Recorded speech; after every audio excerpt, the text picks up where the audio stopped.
Hi guys, welcome back to my new video. তো চলে এসেছি একটা নতুন ভ্লগ নিয়ে। তো সেই দিন ছিল নীল পুজো, এটা হলো নীল পুজোর ভ্লগটা অনেক দিন পর আপলোড করছি, কারণ সত্যি বলতে আমার মনেই ছিল না যে আমি এই ভ্লগটা বানিয়েছি। সেই দিন আমি গ্যালারি খুলেছি আর দেখলাম যে বানিয়েছি, তাই ভাবলাম তোমাদের সাথে শেয়ার করি। তো প্রথমেই আমরা ঘর থেকে বেরিয়ে আমি, আমার মা আর আমার ভাই, আমরা তিনজন মিলে চলে গেছিলাম দক্ষিণেশ্বরে গিয়ে কিছুক্ষণ দাঁড়িয়ে ওয়েট করছিলাম, বিকজ আমার মাসিদেরও আসার কথা ছিল। আর মাসিরা আসার পর আমরা চলে গেছিলাম গঙ্গার ঘাটে, আর ওখানে গিয়ে সবাই নিজেদের হাত পা সব ধুয়ে মাথায় জল ছিটিয়ে চলে এসেছিলো পুজোর এখানে। এখানে দেখতেই পাচ্ছ যে কত লোক একসাথে পুজো করছে। আসলে এই দিন মন্দির বন্ধ থাকে, মন্দিরে ঢুকতে দেয় না।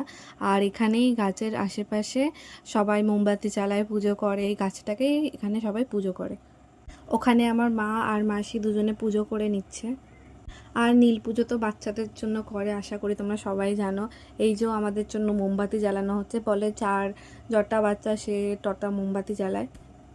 তারপর এখানে আমার মাসিও মোমবাতি জ্বালিয়ে নিচ্ছে। মোমবাতিগুলো বসছিল না ঠিক করে, বিকজ ওখানে এত জল হয়ে গেছিলো। তারপর আমরা আবার গঙ্গার ঘাটে চলে গেলাম, আর ওখানে গিয়ে আমরা কিছুক্ষণ ভিউ এনজয় করলাম, কিছুক্ষণ বসে টাইম স্পেন্ড করলাম।